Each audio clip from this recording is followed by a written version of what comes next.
on global food security, health and nutrition, sponsored by Victoria Pulse.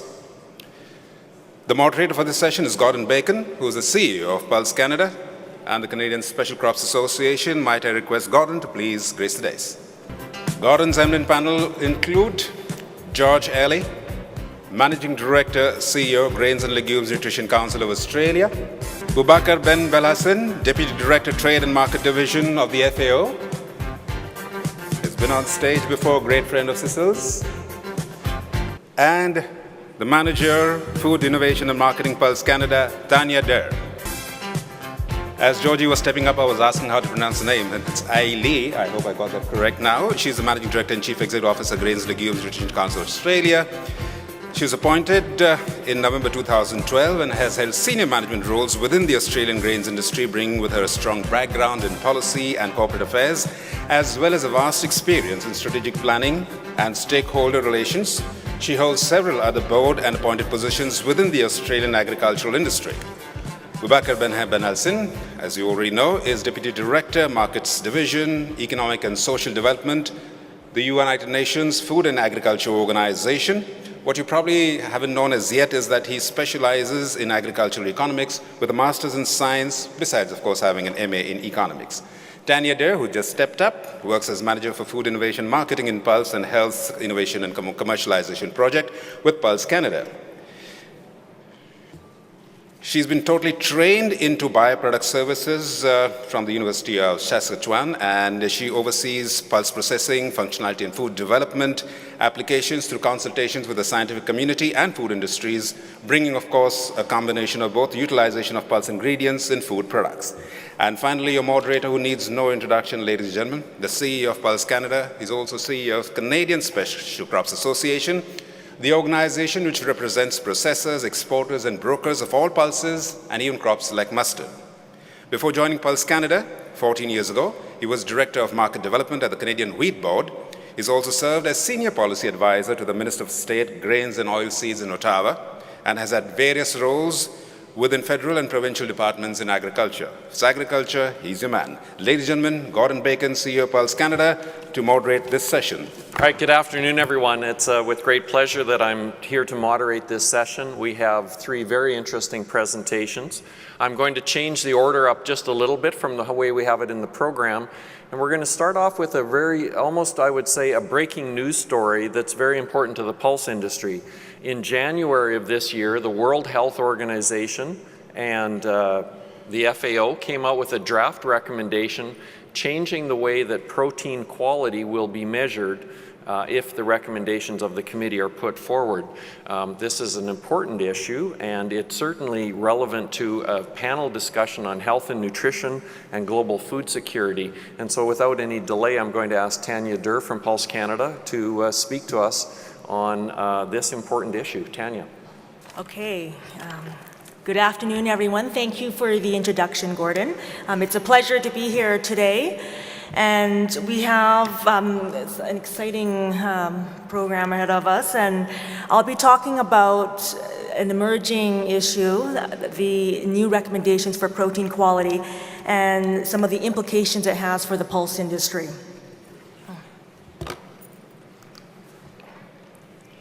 There's a global need for protein, and if we need to quantify it, we need approximately 128 billion kilograms of protein annually to feed the world population. This is a very significant amount of protein, and we can get protein from all sources.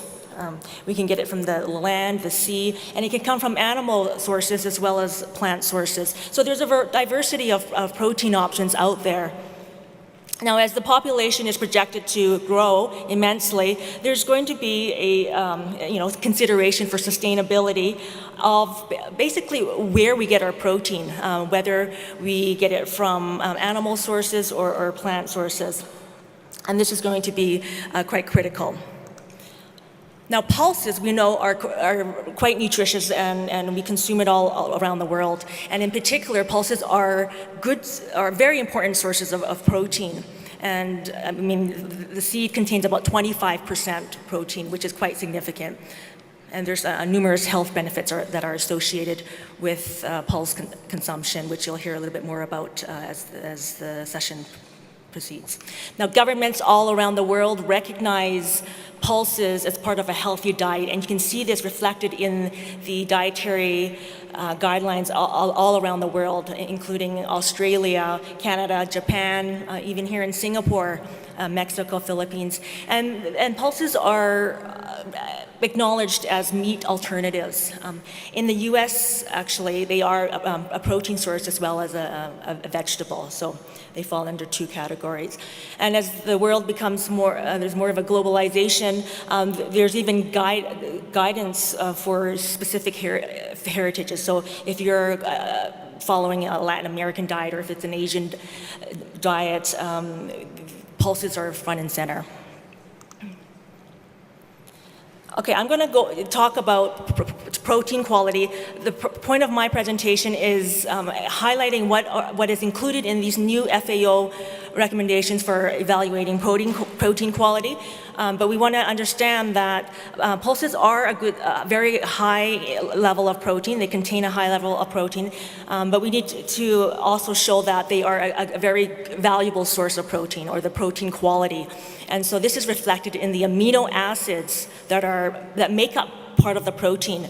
In addition, I should mention that not only does it have to have a high level of protein and the amino acids have to be a high value, but it also has to show that it is digested and used in our bodies.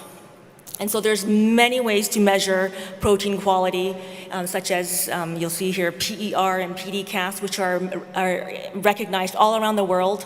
But I should note that both of these methods reflect the amount of the protein as well as the quality of the protein, so the digestibility. Now, these new recommendations were just released a few months ago, and it's starting to depart from what we recognize today as methods for protein evaluation. And I wanted to highlight 3 points in this lengthy document that is available in the public domain. And I'm going to describe this new method called the DIAS system, which is now it's being recommended that it replace what we call the PDCAS system that's recognized internationally. They use it in the US as a protein quality measure. I'm going to go through these 3 points quickly so that you can understand what kind of impact it will have on protein quality in pulses, and then consequently how, as an industry, we will market these pulses with respect to the protein. Here's just a quick snapshot of the DIAS values. If you consume these pulses on the left here, what is the percentage of your daily recommended intake? And basically, if we were going to quantify the protein quality using this new method, the DIAS method, you're going to see actually higher values, these higher numbers on the left here, which then will increase your chance of qualifying for a protein claim. So you can potentially say source of protein, excellent source of protein. The second change or the second recommendation is that there's going to be some new reference protein amounts that are required by humans. Now, as we age, we don't require as much protein. When we are born, we require protein to grow and for muscle growth. And so, as you age, you require less protein. The document is recommended that we focus on the protein requirements that are required for small children that are 6 months of age. This can have some implications because this is basically saying, as an adult, I'm going to recommend that you consume the same amount of protein as a child. It might be more than you really need, but we're just making sure that you're covered off. So whether this is a good thing or not, it could be or might not. The third thing is that the recommendations are now saying that there's going to be a new cutoff point for making a protein claim. So there's three categories here. If you have a DIAS value of 100% or higher, you're able to make an excellent source of protein. If you have a DIAS score of between 75 to 100%, you can qualify for a good source. Anything below 75% threshold, you can basically, it's out of the question. There's no claim permitted. So just currently in the US, as an example, the cutoff for making a protein claim is at 20%. So if you have a food product that has a DIAS value of at least 20%, you can consider making a claim. Whereas now that threshold has been bumped up to all the way up to 75%. To put this into perspective, we have some examples of different protein sources. Some pulse examples here. And if you look on the right-hand column, the DIAS scores range from about 60 to 73%, below the 75% threshold. So in this case, under the new recommendations, pulses would not even qualify for a protein claim. You'll notice here the milk powder and eggs are beyond the 100% level. These would be excellent sources of protein. So you're starting to see a divide in, you've got your plant source of proteins and then your animal sources.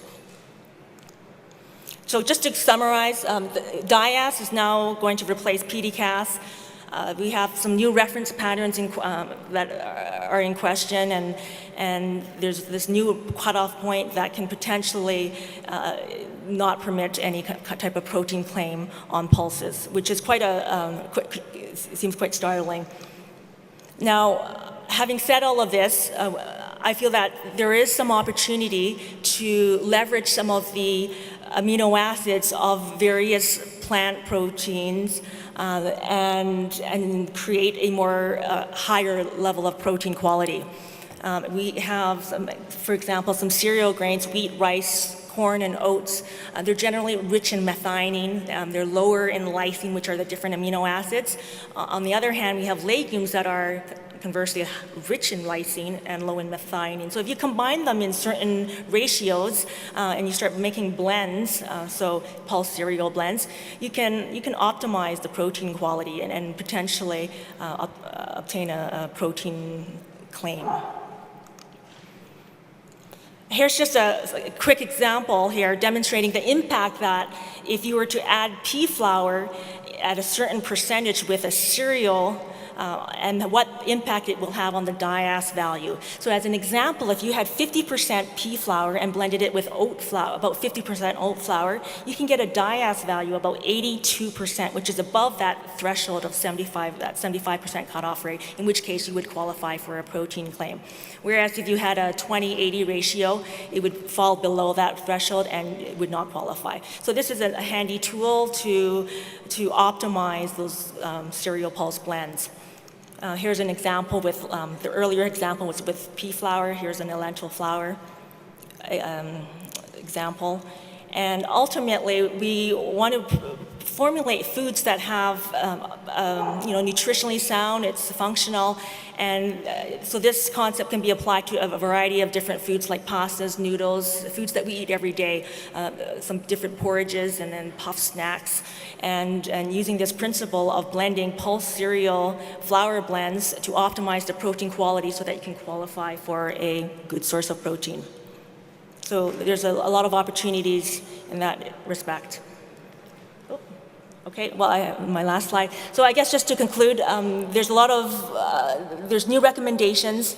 Protein is important for human nutrition, and being able to market it will be important, and how we do that will be up for discussion. So thank you. Thank you, Tanya. That presentation and this recommendation certainly raises a lot of questions that I'm looking forward to hearing some discussion on at the end of our panel discussion. But you raised a really interesting point about the Pulse Cereal Partnership, and I'm very pleased now to introduce Georgie Alley from Australia, from the Grains and Legumes Nutrition Council. So perhaps Australia is slightly ahead of where some of the other countries like Canada are, where you actually have the pulse industry working with the cereal industry. And I think this is a good opportunity for us to learn a little bit more about the approach taken in Australia. So Georgie, I'll welcome you to the podium. Thank you, Gordon, and thank you to CICILS for the invitation to participate. It's fantastic for us to be here and even better to have the opportunity to outline who we are and the research that's currently being undertaken in Australia around pulses. So in the short time that I have, I wanted to give a quick overview of who our organisation is, how we work in with the production side in Australia, and then also provide a quick overview of what's happening in the media, what are consumers seeing in relation to health and nutrition from the cereal and what we term legume industry, but pulse industry, and touch on a few key research projects that are being undertaken at the moment. So just a quick overview of the Grains and Legumes Nutrition Council, the GLNC. We are the independent authority on nutrition and health for grains and legumes in Australia and New Zealand. We're a not-for-profit organisation. We're considered a health promotion charity, and we work right from the production sector through to the food manufacturing side of the industry. And as Gordon said, we don't just specialise in legumes and pulses, we also work in the cereal space. And of course in Australia, wheat is a very large commodity produced. We work globally, global linkages of course with Pulse Canada, and a lot in the cereal space throughout the US also. And as the term legumes and why we use it, the research in Australia with consumers has shown that there is a greater understanding of the term legumes than there is pulses when we move into the consumer marketing space. So in summary, we promote grains and legumes nutrition as part of a balanced diet, and we do that through evidence-based information, which is in essence cultivating good health. And I'd also like to acknowledge one of my colleagues who's here with me at CICILS, Michelle Broome, and she's our nutrition program manager that oversees this space, so she's here also to discuss with people any queries they may have. So just moving on, our key organisations we work with across Australia, as I said, starting right down the grower end with our Grains and Research Development Corporation and a company called Grain Growers, and of course Pulse Australia, who's in there as well, and through the processing sector right through to the end food manufacturing supply chain. And just a quick snapshot, I probably don't need to introduce the Australian pulse industry, but established in the 1980s, we're one of the largest, major player now in the global pulse markets. 5 major pulses produced, and of course some smaller pulses also, and it's around $1 billion to the Australian economy, so it's a key crop for us and for our growers in Australia. As I said, we've got Pulse Australia who cover the production and agronomy side of the industry, and the Grains and Legumes Nutrition Council very much focused on nutrition and health, but also promotion, so linking that in with consumers and driving that consumption behaviour. So, what's making news in Australia?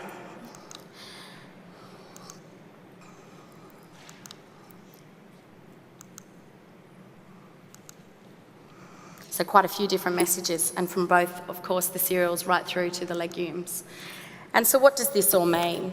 I guess from where we sit, we need ongoing Australian and global research into the nutrition and health benefits of legumes to provide clear consumer messaging and increased consumption. And from our perspective, it's driving that overall population health outcomes, and globally, which will be led on by the following presentation, around this global food security. So just a quick overview of some key research projects currently being undertaken or have been undertaken in Australia. Faba beans in particular was an in vitro study which examined the potential health benefits of Australian grown faba beans. And the study was to assess the impacts of faba beans on faba bean consumption on chronic diseases, and this was in particular focusing on hypertension, diabetes, obesity and different types of cancer. And they used five bean varieties, both roasted and raw. And the outcomes of this were that they found that there was high anti-cancer and anti-hypertensive potential with faba beans in particular. And what it actually was found to believe with the faba beans was the ability to halt the duplication or the multiplication of the different types of human cancer cells through the inclusion of the faba bean extract. And so, of course, this can be linked to the ability potentially for faba beans to reduce cancer cells. Moving on from there, and this study might be known to some in the room, there's a legumes and cognition study, and this project is being executed by the University of Manitoba in partnership with the University of South Australia, and this is a great example of, I guess, a global research project, and it's really looking at, you know, pulse-enriched foods and how they impact cognitive function and cardiometabolic health in obese and overweight adults. And the two primary and secondary objectives, two objectives are up on the screen, but it's really looking at using half a cup of pulses per day and the impact on that ongoing consumption and how it actually improves the cognitive function, or potentially improves the cognitive function, and then also looking at how that links to blood vessels, so in cardiovascular disease risk factors. And this study will hopefully be completed by the end of 2013, and we look forward to the results out of those in the early part of 2014. Chickpeas in India, nothing new.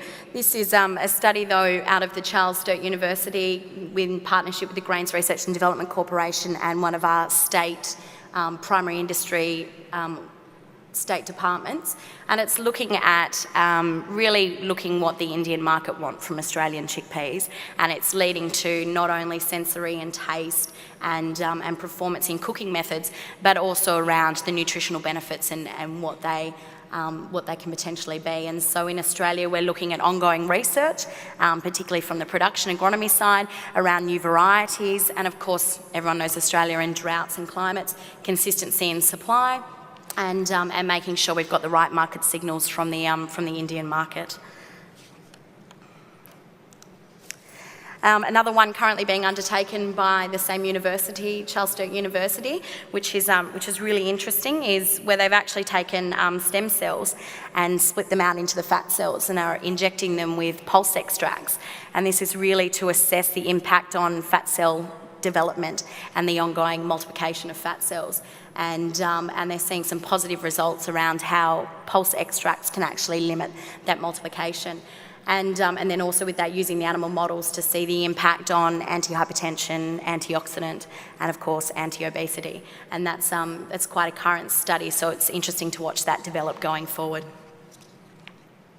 And then I thought I'd just briefly touch on some of the pulse product innovation, and there'll be a session tomorrow, and fellow Australian Peter Semler will cover this off in tomorrow morning's session, but sort of what's happening in the lupin space. And of course we've got an organisation called Lupin Flour, the Irwin Valley Group over in WA, that was established by growers in 2002, and it was really targeting food applications with lupin-based ingredients. So how could they further develop the nutritional benefit, the nutritional profile of some foods using lupin flour for its health benefits. And of course these systems are quality assurance systems, and they've got environmental monitoring systems as well. So really looking at that pull through from on-farm production QA through to the end product development. We also have the Australasian Lupin Processing Organisation, established in 2004. And this is just looking again at new ways, particularly around dehulling and looking at the quality of lupin kernels, and again augmenting their nutritional value to increase the appeal both domestically in Australia but also internationally. So there's a little bit of work being done around lupins. And then finally pulling through to the consumer and communications aspect, the Grains and Legumes Nutrition Council has done further work in really pulling through some of this science into the communication and taking it out into the broader consumer market. And this was a project that we undertook in 2012, really reviewing the current science around legumes and the value they provided. And it was very much targeted, of course, at healthcare professionals in Australia, which is a large market for us, so very much dietitians and practicing nurses, which we are seeing to have a huge influence on the consumer and the population, and are making recommendations around their diets and what they should be consuming. And the key outcomes of this science review, of course, were increasing intakes of legumes, reducing the LDL cholesterol, and that those high in fibre and low GI have the ability for long-term blood glucose control. And what we're seeing more and more, and I guess my key message is the need for continued research, is that emerging evidence is suggesting that including legumes in a weight loss diet can help improve the weight loss. And again, for our organisation, this ongoing communication and taking those science outcomes forward is a key objective. And from our perspective, we believe that Australia in isolation, and I think Gordon is of the similar view leading to these partnerships, is there's a great opportunity for global collaboration, particularly in this research space. Limited dollars, it's very costly, which we're aware of, and the need for continued research, particularly in the pulse area, and for some long-term clinical trials is very important. And so by collaborating as best we can across our countries, we see there's great opportunities, in particular, two clear strategies around the health claims leading back to the protein presentation from Tanya, but I guess also what will lead on with the next presentation around how does Australia as part of the global economy and actually participate in that global food security through our pulse production in Australia. So just to close, thank you again to CICILS and in particular Gordon and Gavin Gibson for the opportunity to participate, and please feel free to come and ask any questions should you need. Thank you. Thanks, Georgie. I was looking at the magazine that you were all given as registrants to the convention this year, and I read a very interesting fact cited from The Lancet, which is the British medical journal, that obesity now kills 3 times as many people on a worldwide basis as malnutrition does. And so I think this work that is being done in the pulse industry becomes very important for people around the world. And we had a question this morning about what's going to be done to address childhood obesity, because one of the impacts that we're seeing with childhood obesity is early onset of diabetes and cardiovascular disease. And these are health problems that no country in the world is equipped to handle. So there are some major issues that have to be addressed in both developing and developed worlds. There's issues of environmental sustainability. We have changes in nutrition quality policy. We have a wide range of issues that ultimately seem to come together at the United Nations, because at the United Nations we have issues of dealing with malnutrition, poverty, health outcomes, and how we're going to evaluate international quality standards. And so I'm now pleased to introduce again Boubaker Ben Belhassan, who is the Deputy Director of Trade and Markets Division, to bring some of those perspectives of the United Nations into this discussion about food security and health and nutrition. Okay, good afternoon. Nice to be speaking again, addressing this meeting. As Gordon has said, and following the 2 presentations, which to a good extent they facilitated my presentation. So I'm going to give you a general overview, a global overview on the food insecurity situation in the world. So to start with, I would like to remind you or to recall your attention to the definition, which was actually achieved in 1996 at the FAO in Rome at the World Food Summit, which states that food security exists when all people at all times have physical and economic access to sufficient, safe, and nutritious food that meets their dietary needs and food preferences for an active and healthy life. From this definition, we can see 4 dimensions to food security. The first one is about availability, basically the physical availability of food, production, quantities, trade. Then the second one is about access. It's more of an economic dimension. So people have the means or the money, income to access the food they need to conduct a healthy life. The third dimension is about utilization, and basically it comes more from a hygiene and health point of view, so that they have adequate diets. Then the fourth one is about stability, and then to ensure that the food supplies or access to food is stable. So these are the 4 dimensions of food security. Now I'll give you, gives you an overview about the global food insecurity situation. So as you can see, we're at a downward trend, but we still have hunger or undernourishment at a very high level, unacceptable level. We're estimating global hunger at about 870 million people suffering from chronic hunger, with the majority of them, 850, living in the developing world. So, and as you can see from the graph, actually, there was some setbacks starting from 2006, 2007, 2008, and that's a little bit around both the global economic slowdown or crisis, and then the inflation in food prices and also general inflation in the economy, a lot of economic problems, and they have been translated, of course, into some hunger outcomes. Now, if we look at the regional distribution, of course, you can see it's a wide distribution. But the majority, as you can see briefly looking at the figures, they still remain in Asia and Africa. So in Asia, we're talking about, in Africa, in fact, the prevalence of hunger, which measures the proportion of people, the proportion in total population who suffer from chronic hunger. Again, chronic hunger, that means on a daily basis. It's not transitory hunger. So they are at almost 23%. In Asia, they are about 14%, I mean, in terms of proportion, but the large number, of course, is in Asia, given the population share in the continent. Then to a lesser extent in Latin America and the Caribbean region. This is a little bit a general overview. Now, with regard, so if you put these trends vis-a-vis the first Millennium Development Goal, and the first target, or the second one, the first target is about poverty, and the second target of the first Millennium Development Goal aims at reducing by half the proportion of hungry people between 1990 and 2015, which is only 2 years away from now. As you can see, the speed was fast in the beginning years, in fact, faster than what was aimed at. Then it slowed down, again, as I was saying, from the period of 2006, 2007, 2008. Hunger is going down, but it's a slower pace than we would like. But nevertheless, at least we maintain the view that this target of MDG 1 is still achievable, but we need appropriate action, we need timely action in order to achieve this target.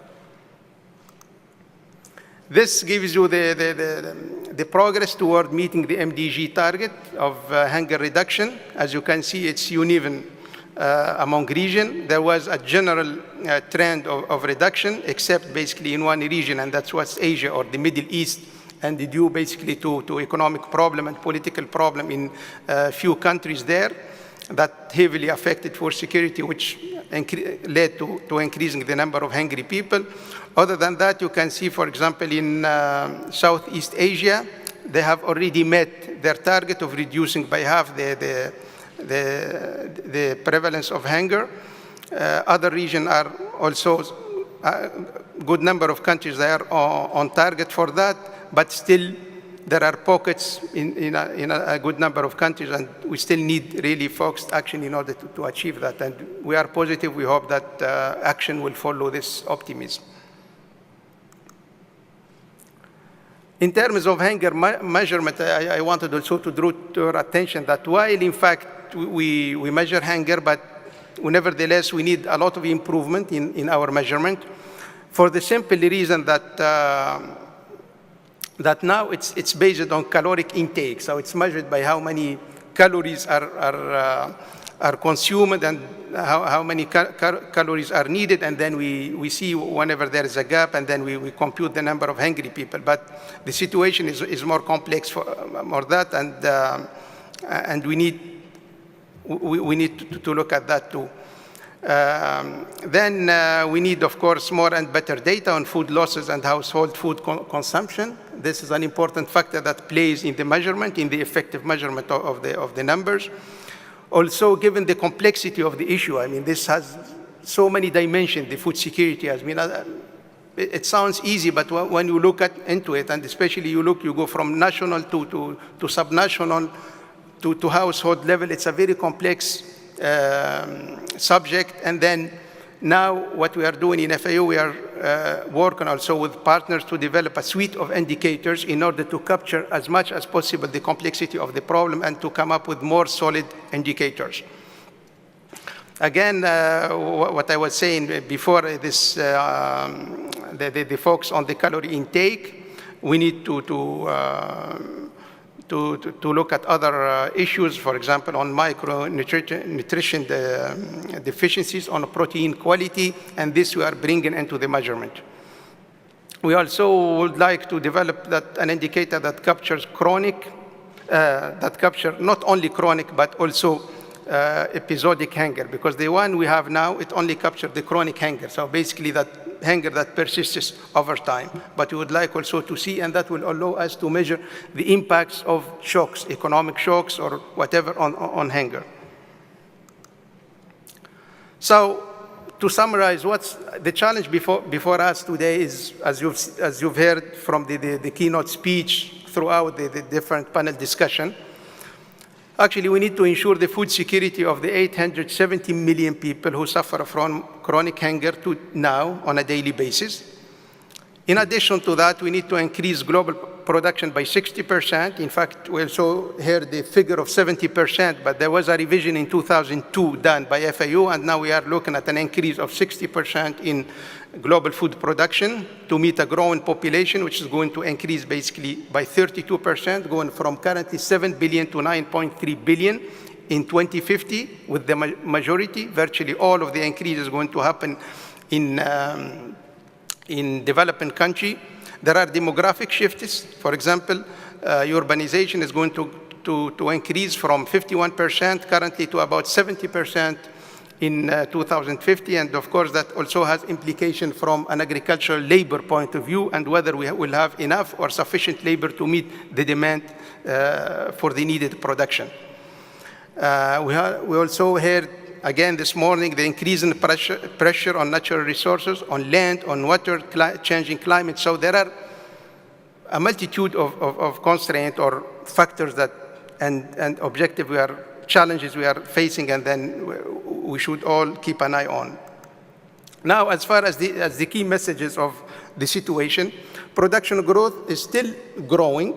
I mean, we still see productivity growth, but the growth rate is slowing down, and this is due to many factors, including constraint on natural resource base, prices of inputs, oil prices, and so on. Consumption patterns changing rapidly.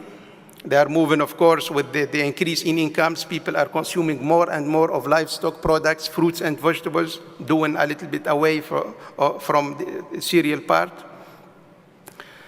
Food security still remains first concern, because it has implication for the whole chain of economic development, it has implication for education, for health, for everything.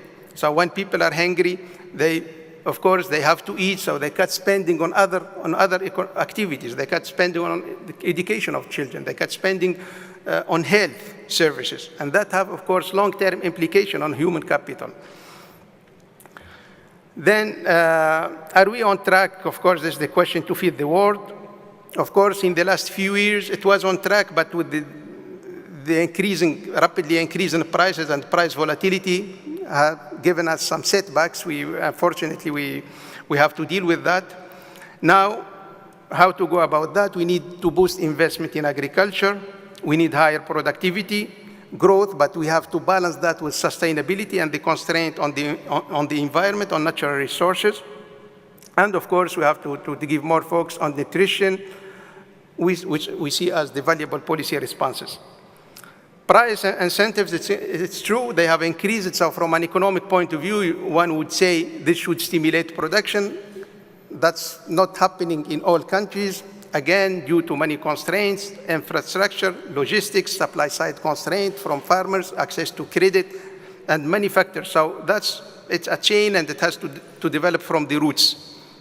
What are the emerging issues? We have confidence in markets. As you know, following the food price crisis from 2007-8, a lot of countries have implemented ad hoc trade policy, including restriction on exports, promoting imports, and that a little bit, quite few countries lost confidence in the global market as a main or stable source to meet their local demands. Market transparency, as we've been hearing, there is a lack of information in terms of timely, reliable information, which gives us transparent markets. So we have good information, then we have also informed policy and good responses. Then to address the supply side constraint, as I said, within a sustainability framework. Okay, so I'm going to wrap up very quickly.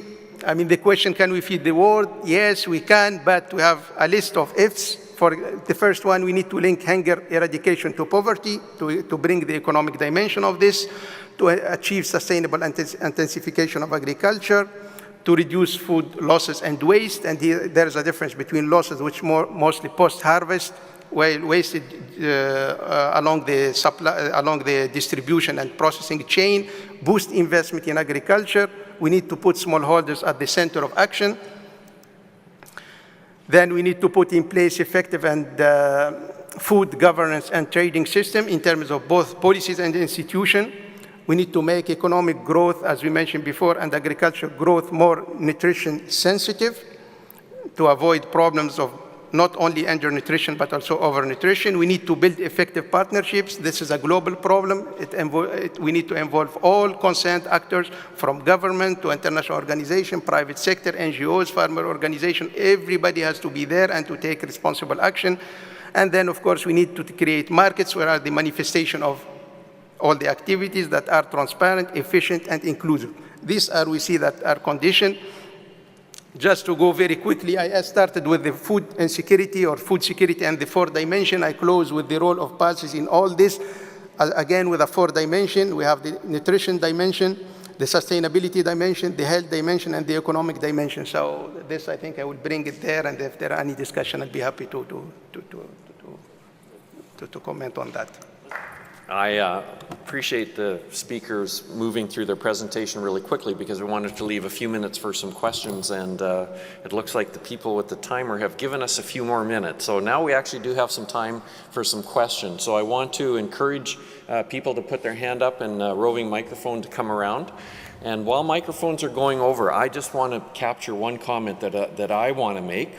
And that the most fascinating comment that I just heard was that the current the undernourishment only captures deficiencies in dietary energy, and we're not capturing protein deficiencies in diets. At the same time, we have just come out with a draft report that puts the bar up considerably higher in determining what would be available. So the question, if somebody wants to hire a summer student to work on, is to estimate the protein deficiency that is dealing with things like stunting of mental development, and the kind of draw on the environment we would have to have if 9 billion people were to be using the new DIAS protein quality assessment system, and what we would do. I think this is a huge issue that really sort of brings all of this presentation together.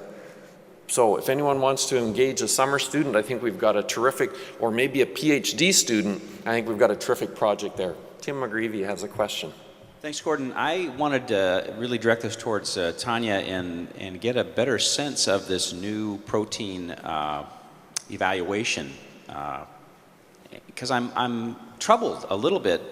Why was the bar set so high, and why do you think the committee or the organizers of this report discounted plant protein versus animal protein? And is there any research even being done on the quality of our protein right now and plant proteins, including pulses? Well, It's on. That's a very good question. According to the report, this increased 75, this new cutoff point is much higher than what was originally accepted, and there is, in the report, there is no rationale on this, and this is, I think, a reasonable question to ask or put forward.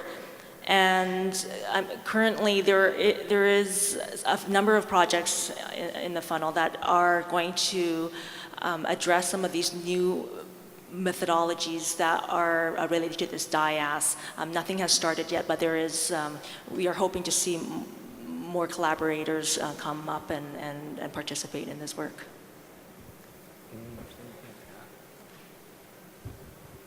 Anything to add? No, I just maybe to address a little bit the point you raised, which is very important. In fact, that's a big deficiency which we figure out. It's not an easy task in our estimation at FAO. We look basically at the caloric intake, and then we measure that. But currently, as we speak, we are going through a very big exercise, and we are hoping in the next, hopefully, couple of years, we are going to come up with a new methodology which will incorporate the various dimensions of food security. So it will go beyond the energy part, but it will have to address also the nutritional, and that's what in my last slide I focused that pulses will be hopefully an important part of this to show their contribution to not only to food security. In fact, even in the new reports and publication now that coming out of FAO, you see a lot of food security and nutrition, or food and nutrition security. So all the time the nutrition dimension is coming in, and that's very important. So, but it's true, I agree, it's not easy to capture given also the data availability, and then if you want to do it at the household level, and then you can imagine the amount of surveys and questionnaire you will. But nevertheless, we are aware of that, and we are hoping within, hopefully, the next 2 years or so, we improve our methodology and we give a more accurate and more comprehensive estimate. I want to give you a quote from a meeting I was at, which followed up on this Gates Foundation, Rockefeller Foundation, World Bank meeting that CICILS, IPTIC, and Pulse Canada was invited to last fall. There's a working group that's been set up, and Georgie, there's some of your members that are part of this group, and they came up with a statement that I just wanted to share with you, which was their vision, and that was the vision for the food industry group that met was, we aim to move from feeding people to nourishing people and the world in a sustainable way. And I think that that is a very high-level vision statement that now we start bringing in issues of water use efficiency, greenhouse gas emissions, proper nutrition, consideration of health outcomes, and all of this has a really important impact on things like varietal development. Let's get right back down to the farm level, because Tanya, in her report, talks about proteins that don't make the grade, and that is in part because of digestibility. She mentioned ileal digestibility. It's in part because of deficiencies in certain amino acids. And the question we need to go back and ask our plant breeders who are breeding pulses around the world is, are those parts of the consideration in your breeding and development program? If we're in the food business, we need to be focusing on the outcomes that matter in terms of nourishing people around the world. Gavin Gibson, I think you had a question. Is it on? You've probably answered part of it, Gordon, but Tanya, I think that this, the question that we've been talking about, the new method for determining the protein quality of grains, two questions for you. Is that final? Has the decision been made, or is this an ongoing thing which may lead eventually to a new methodology? And if it isn't final, is there something we should be doing to influence the outcome? A direct, simple question for people in this room to be thinking about what CICILS might do if there is a chance to change the outcome. So that's a good point. These are only recommendations that have been made at the World Health Organization level. They've been released and they're up for discussion. Individual countries can now review them and talk amongst themselves. And I think as a international pulse industry, we really need to get together and discuss this and see how do we want to approach these recommendations and think about how we can work to position pulses so that we can market them as a protein source. So as a supplementary question then, Georgie, is this something that you think falls into your ambit within Australia to join and perhaps come up with a joint approach on the issue? Oh, I think definitely, Gavin. I think the protein issue isn't isolated, in any part of the world. And I think from an Australian perspective, I guess proteins and that contribution is a high priority for us also. And I think just like the fibre arguments, the protein arguments, and how that fits, that it's definitely something from an international perspective the pulse industry needs to stand up, I think, and really make a firm stance around their view of how it should be measured. And I think, back to reiterate Gordon's point, it does come back to variety development, and it does come back to how we measure it right through the supply chain. And I think that that's a crucial aspect for all countries to deal with, whether you're producing or importing based on that protein. Okay, we have time for one more question from the audience, so if anyone has a question they would like to ask, we'll bring it up. But I want to introduce just one additional element that I think is also part of this, and that one of the things we have to think about is what is the world going to look like in 20 years? Because if you're talking variety development, you're probably talking about a 12 to 16 year time period to make some major changes if that's in fact what we need. And one of the things that goes through my mind is that putting a bag of beans or corn or rice at someone's feet does not provide a nutrition solution. We have to provide energy to grind it, and we have to provide energy to cook it. And when I hear stories of feeding refugees in various camps, and I'm hearing stories of women having to walk 7-10 kilometers to collect firewood, and the firewood is going to be gone before too long, it brings to my attention the thought that processing of food becomes very important. And we have to now also, to this already complicated list of issues, give consideration to the processing characteristics of food, because that is part of where the nutrition solution comes from, by adding heat or energy to both grind and to cook the food product. So we also know from the wheat industry that variety selection has a big important role in how processing characteristics are going to come out. So I think we just go from one level of complication to the next. Randy Duckworth with the U.S. Dry Bean Council. Great presentations. As we're talking about the contribution of food security by pulses and the environmental impact, I was struck by one thing, particularly as we were talking about animal proteins here. It seems to me that we have something of a dichotomy in that we're trying to increase pulse production and feed more people in the world. And at the same time, as incomes are rising in developing economies, Brazil, China, India, the demand for animal protein is expected to increase dramatically. And I wondered if some of you could comment on that and kind of, how do we increase pulse consumption at the same time as demand for animal protein is going to be increasing in these countries, many of which have food security issues? Randy, you left the easiest question till last. That's a tough one. Yeah, thank you for asking this question. No, it's an important question, and that's true, in fact. I mean, we are seeing a positive correlation between growth in income and then the consumption of livestock products. But nevertheless, I mean, we are talking about per capita consumption, that's consumption per head. So we still see that consumption of pulses will continue to grow, at least from a population growth point of view. But now it's true, this livestock revolution, whatever we've been calling since the 1980 or so, now there are all the dimension of or concern about sustainability. And that's how we see pulses, crops like pulses will have a big role to play. Because livestock, as we know, they raise a lot of, we've heard this morning how many liters of water it takes to produce a hamburger that we eat as a fast food, it's just on 5 or 10 minutes.